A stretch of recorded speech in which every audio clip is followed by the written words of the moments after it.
She's not trash, you're trash, and this book is trash. I legit want to burn this book for Diwali so we can cleanse this earth of this book.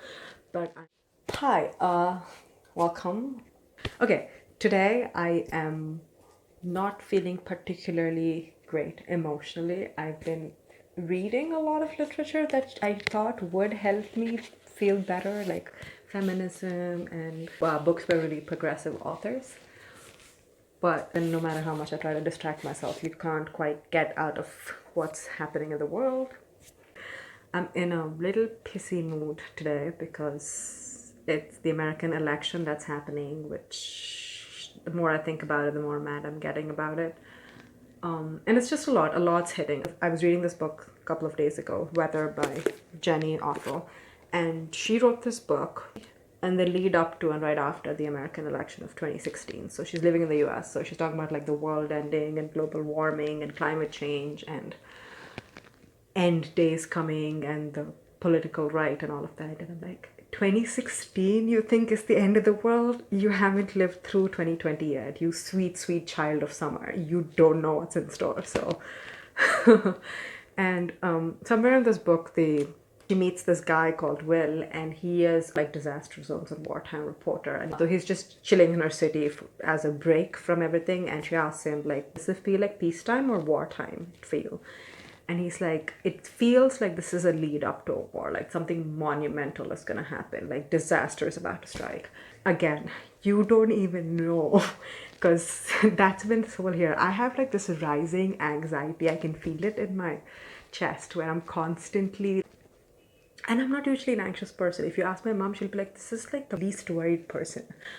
I don't get anxious easily. I'm always like, oh, it'll work itself out. Like, very last minute for everything. I don't get anxious, but I have this constant rising level of anxiety in me now, where I'm like, I can't. Oh, by the way, why do I read so much? Why am I reading so much this year? One, I have like a little bit of FOMO. I feel like I've missed out so many books and I just need to catch up on all of it. But it is a coping mechanism, and it's definitely escapism, because I literally cannot handle what's happening. Like, I'm not just reading for entertainment. I am trying to educate myself as I do this. I was trying to read Mari's Am I There Yet book for pleasure, because she's an Instagrammer I really, really like, but I haven't been able to read it. Every time I open a page, I'm just like, dread creeps into me. So I figured the best way to distract myself is to think about how much I hate something else. So instead of talking about how much I hate what's happening in the world right now and Trump and just bullies and assholes like him, I figured I'd talk about how much I hate this book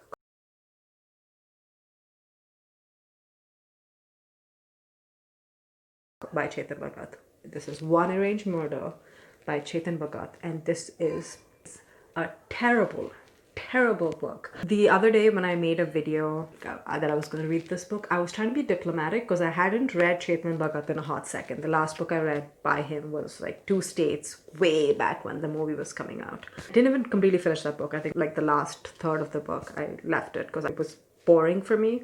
Either that book is not as bad as this one, or I just blocked it out. So I was trying to be diplomatic when I said he's a mediocre writer, he's fine, like I'm sure he's not unremarkable, but he's not unremarkable. This is trash. Let me just set up this book for you, why I hate it so much. So the premise of the book is there's two best friends, Saurabh and Keshav, who work at a software securities firm together, and they also have this side business where they run a detective agency. Though they seem very amateur and they're really, really bad at their job, but they have a detective agency. Of the two, Keshav is a judgmental little douchebag, and Saurabh is a complete man-child. Both of them are despicable human beings. I don't know what is wrong with them. They're just the worst. All the characters in this book are the worst. Saurabh is engaged, goes through the arranged marriage process. He meets someone, he falls madly in love with her, and they get engaged. Like a month or so before their wedding, on Karwa Chauth night, his fiancée Prerna gets murdered. And then they're trying to figure out who did it, and they've realized the only person that could have done it is either in the family or like very close proximity to them. So a list of suspects is like 7 people that live in the house, and there's 2, 3 other people they suspect outside the house, and that's the list of suspects, and they have to figure out who done it. I really, really thought it would be a light, breezy, maybe mindless comedy. I thought its worst flaw would be that I would figure it out too easily, and I did. I think it was like page 30 or 40 when I figured out who did it. It is that obvious. Like, if you've ever read a book ever, you should know who did it in the first few pages. You know what? This is going to contain spoilers. And this book, if it lacked imagination, then I would have been fine with it. Or if its biggest flaw was that it's too predictable, I would have been okay with it. But the reason I have so much hate for this book is because it's just the kind of abomination that just, sets us back 50 years. Like, I have to believe these are the author's views. So the entire book, Keshav is the non-engaged one. So Saurabh is engaged to Prerna. Also, Prerna is a fucking badass. So Prerna is young. She's what, mid-20s-ish, and she with a partner started a startup, and it's a really successful startup. Like, a few rounds of funding, they get somewhere upward of 100 crores. I forgot the number because most of this book I've already blacked out, but she raises that much money between her and her partner. That's a fucking badass. But the only thing that's ever talked about her in this book by our main protagonist, Keshav, who's the one who's always talking about her, is how fat she is. The entire book, he calls her fat, fatso, ugly. Every other sentence is about how fat she was. And I was like, this fat shaming asshole. So, I mean, I was really triggered by that, but somewhere in the back of my mind, I was hoping that because I think this is a sequel, right? So in the first book, he goes through something traumatic. The person Keshav was in love with or was pining after died. So maybe I thought, okay, he's become really cynical about love, and his best friend is getting married. He's not happy about it because someone else is falling in love, and he's just unhappy, and that's why he's just finding a reason to pick on this girl. And that's how I am justifying it. I'm like, by the end of the novel, he's going to realize that this is not okay and that weight isn't everything or something. I think that's the point the author is trying to make. Is it? No, it isn't, because it never gets addressed. The whole book is talking about fat, fat, fat, fat, fat, fat, fat, fat. And at the end, it does not even figure into the story at all. The only thing that it adds to the story, she falls off a 3rd floor building which has like a high ledge or something. So they figure out the people who are not as heavy as her in the book could not have pushed her over the ledge because they wouldn't have had the strength. She would have fought back. So they rule out certain people. That's the only plot point it might have advised. Everything else is irrelevant to her weight. I don't know why he brought it up, because it does not figure into the conclusion, any epiphanies, nothing. It's just like constant fat shaming. Okay, she loves food, so she likes to eat a lot. What is your fucking problem? She's not trying to marry you. The person she's marrying is fine with it. If you're not attracted to people who are on the heavier side, that's fine. You don't have to be attracted. You have no right to judge other people. Constantly fat shaming his best friend also. So Saurabh apparently also likes to eat a lot, and that's their connection, that they're both foodies and they constantly think about food, and that's how they know they're each other's soulmate, Prerna and Saurabh. I'm like, yes, that could be, most people would consider that cute, where two people are so in sync. First of all, their whole romance is just way too cheesy for me, and none of their romances in this book are believable, but whatever, to each their own. Oh, and then towards the end, you find out how much she weighed. And I lost it. Because the way he talked about her, I was expecting this girl to be like 150 kilos or 200 kilos. Obscenely obese is what I was going for. Not that it's okay to fat shame even then, but that was the mental image I had. And guess how much she weighed? 70 kilos. 70 fucking kgs. That's how much she weighed. And that was so offensively overweight for him that he had to just spend the entire book talking about it. This is clearly the author's view. This is not Keshav. Like, he brings it up so much that I have to believe the sticking point for Chetan Bhagat, because he keeps saying, why can't these people just stop? Why can't they just like control themselves and not eat anymore? Why can't they just have some self-control?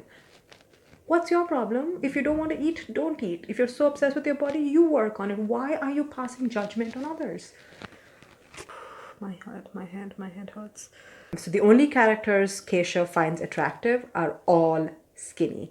And he uses the word skinny, stick thin, slender. Word stick thin was the one that came up a lot. And the other thing he's obsessed with is skin color.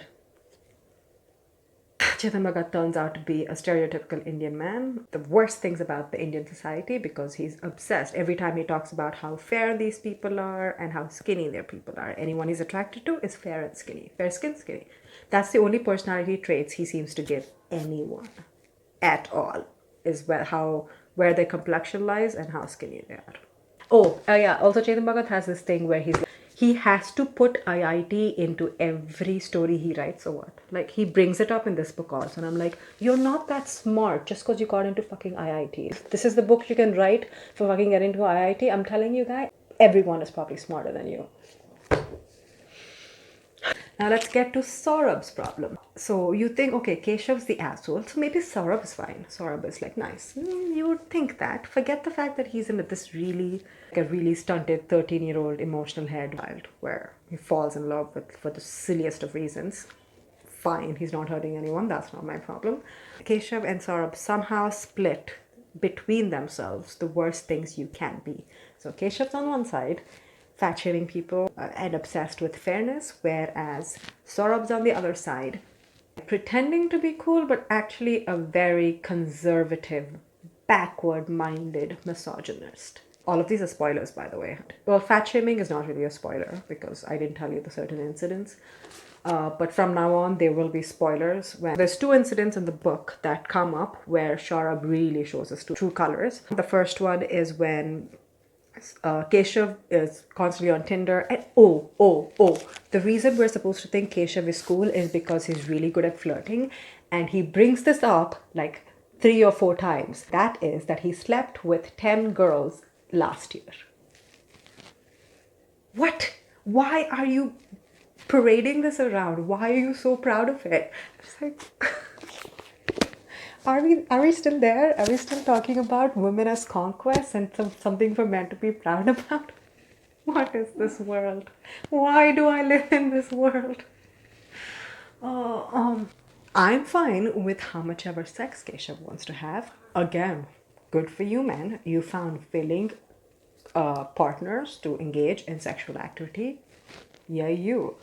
But the way you talk about it, I don't like. But Saurabh's on the other side, judging the shit out of this guy, saying like, this is not proper, this is not how things are done, you should really look for love, you should really look for commitment, you should really look for relationships. And I'm like, fine, even that I'll let go. If you think in like only sex should only be had between a wife and a husband, that's your belief and you really want to tell your best friend about it, by all means go ahead. Like, that's their relationship, not my problem. But what he does that pissed me off is, before Prerna dies, by the way, this is. So Keshav has connected with someone on Tinder and he brings her over, they have sex. And this girl, I think her name is Angel. I forgot. No, Dusk. Her name is Twilight. Is it Twilight? I think her name is Twilight. Who's named Twilight? I forgot, but I'm pretty sure her name is Twilight. So I'm going to call her Twilight no matter what her name is. Twilight is over just chilling at his house. They've just had sex and then she goes into the kitchen to get some water. And Saurabh walks out of his room and he's just yelling at Keshav. It's like, how dare you do this? This is not how you behave. And I'm like, okay, maybe this is like a roommate agreement situation where they just want to be like, no bringing strangers to the house. But that's not his problem. He is up there on his moral horse judging the fact that this guy has casual sex.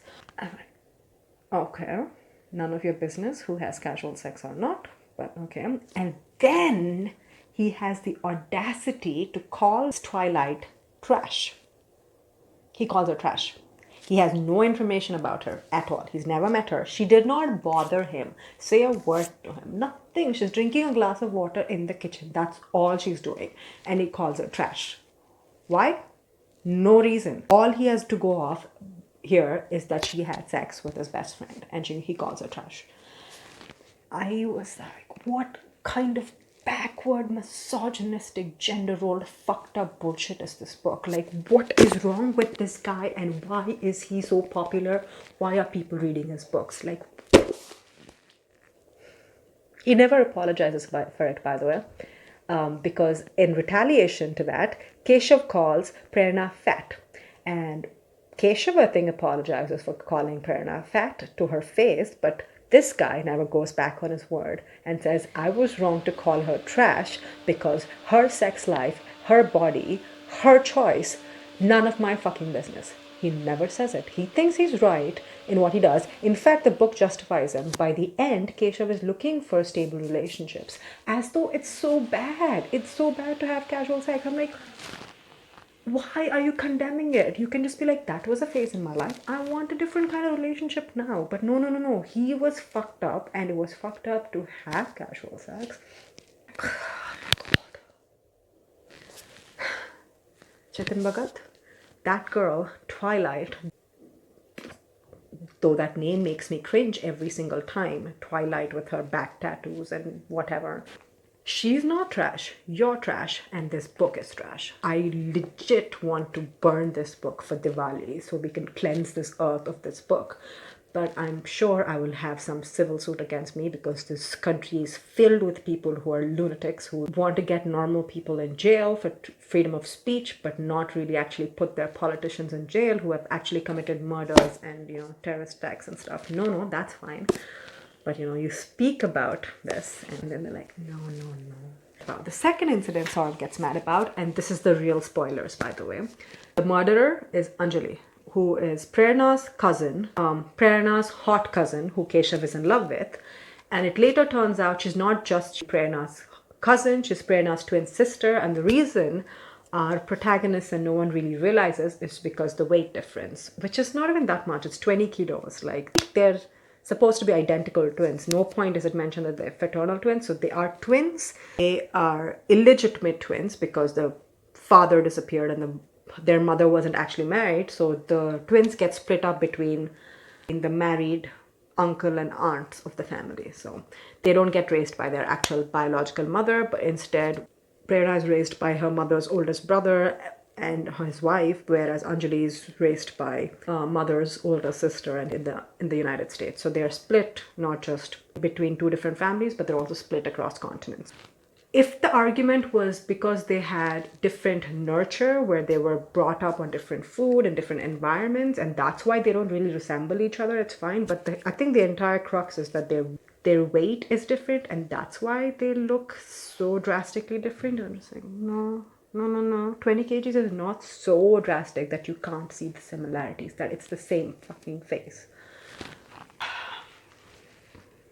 Anyway, so Anjali and Prerna are twin sisters, and that's a family secret that no one knows about.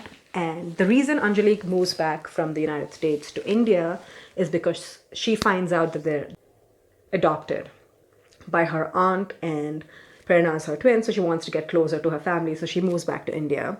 And right before the wedding, she tells Prerna that they're twins. Eventually, a lot of stuff happens. The reason she kills her is she's really jealous of Prerna and got a better deal out of life. That's not the crux. So Saurabh shows his true colors when he gets really, really mad. So the whole book, he spends moping around saying like, oh, Prerna is the love of my life. And he turns on a dime when he finds out that Prerna found out that she was a biological twin and didn't tell him. By the way, she didn't know when they were engaged. She didn't know when they fell in love. She found out a week or so before she died, right? And she was about to tell him too. First thing she says as the book starts is that hurry up and meet me, because he's going to go meet her. Hurry up and meet me. I have something interesting to tell you. And then she dies. But he's so mad. And the reason he's mad is not just because the lover's life kept something from him. I'm like, she's justified to keep it. She just found out this huge thing about herself. She was taking her time processing it. You chillax. No, but he's like, this is improper. How could they do this? It's the whole like damad and the son-in-law is right, and where the boy's side situation was like they were trying to cheat us into this marriage and this. And she's somehow spoiled goods just because she's adopted. How are we here? How? I don't know. What is this? what is this conservative values that are coming out? Even if she was adopted from an orphanage, doesn't matter, does not matter. You're getting married to this person because you're in love with her. And if your argument is that, okay, maybe I really wanted to get married into this caste and this and all, she is still that. She is just adopted by her own family member. Oh my god. I was just like, he was like going on and on about how this was really improper, and I could not take it. The other argument this book makes, which was just icing on cake, is that adoptive parents cannot possibly love their kids as much as biological parents do. Yes, it goes there. It really goes there. Because Prerna is raised by her uncle and aunt her whole life, and they adore her. But after she dies, Saurabh is going on about how no one seems to care about her death as much as he cares, and how her father doesn't seem to be reacting the appropriate way. And later when they find out that she's actually not his niece and not his daughter, they're like, oh yeah, this makes sense. Of course he's not grieving her that much because it's his niece. Excuse me? He raised her. She's still his daughter. Are you suggesting that adoptive parents cannot love their kids as much as biological parents? What the fuck? I get that. Say these are the kind of backward people. If they picked up a child from an orphanage, they can't love it because it didn't come from their blood.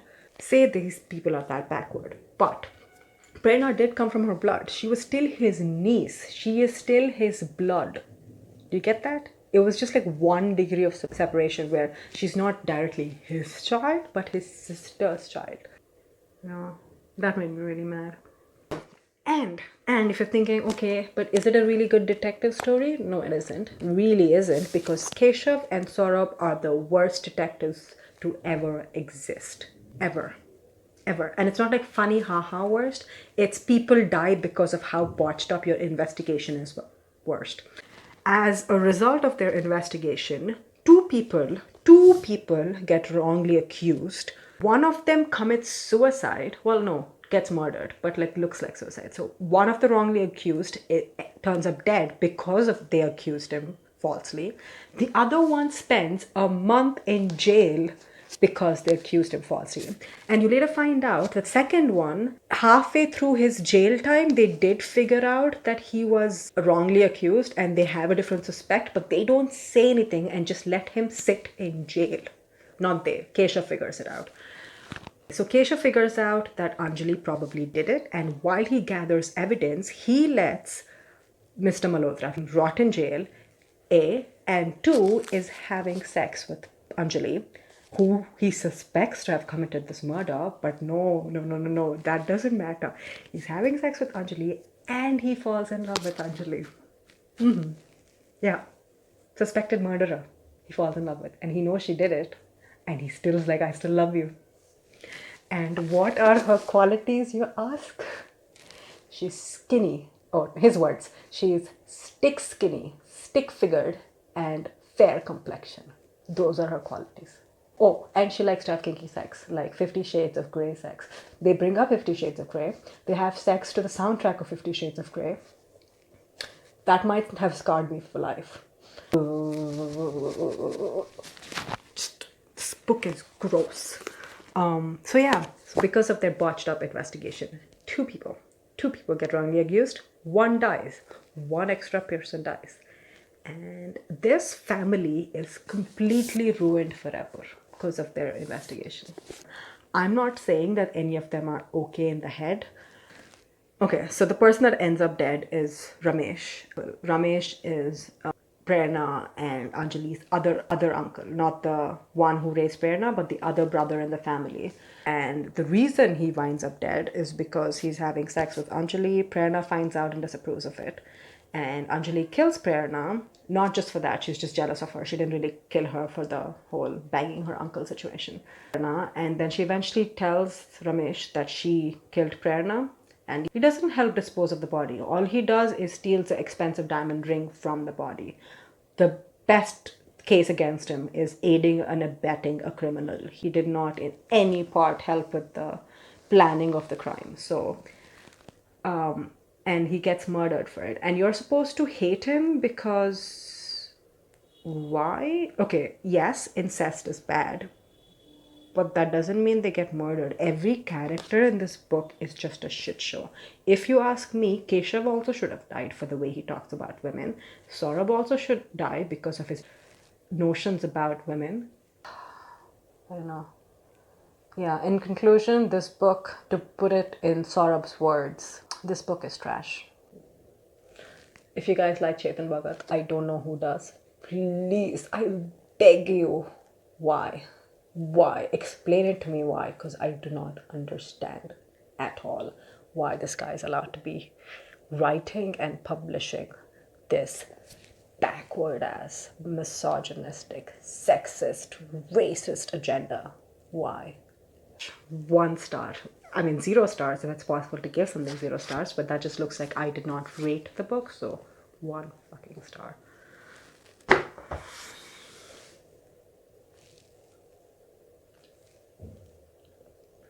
I feel a little better.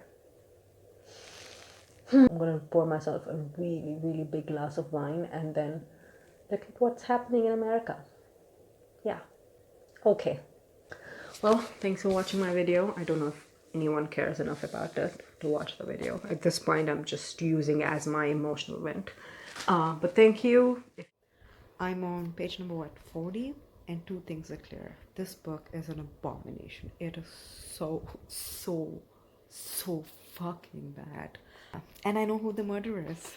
It's 40 pages in, and it's so obvious who it is.